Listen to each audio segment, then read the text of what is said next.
This week's Torah portion, Mishpatim, begins, Ve'ele ha-mishpatim asher tasim lifnechem. And these are the laws that you, Moses, will set before the people. This opening verse at first glance is straightforward. Yet, when we take a second look, we notice that there's a superfluous letter, the letter Vav, which means and. Why would the Torah begin this important portion with the word and? Don't we know from grade school that we're not supposed to begin a sentence with a conjunction?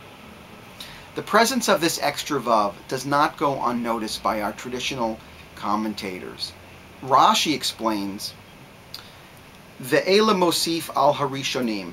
This extra Vav connects these laws with the revelation at Sinai. According to Jewish tradition, civil law is sacred because it too is ordained by God, commanded by God.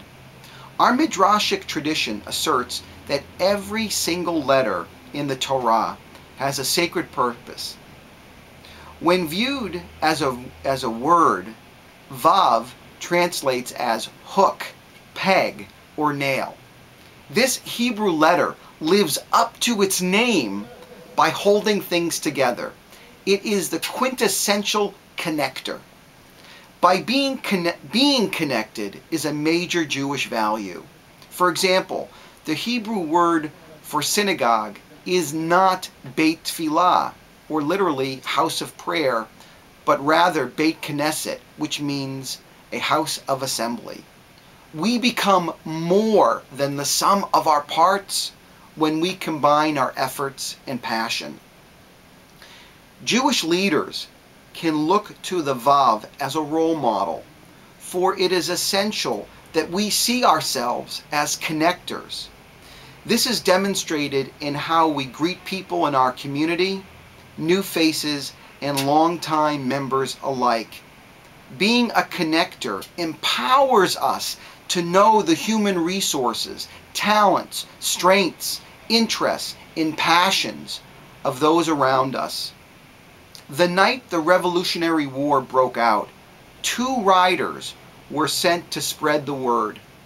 We only know of one, Paul Revere's success, because he was the ultimate connector. He knew which doors to knock upon, and that made all the difference in the world. We can enhance the sense of community in our kihilot by connecting with and knowing those around us. When we experience this kind of interpersonal relationship, we can truly appreciate the power of the Vav that launches this week's Torah portion. Shabbat Shalom.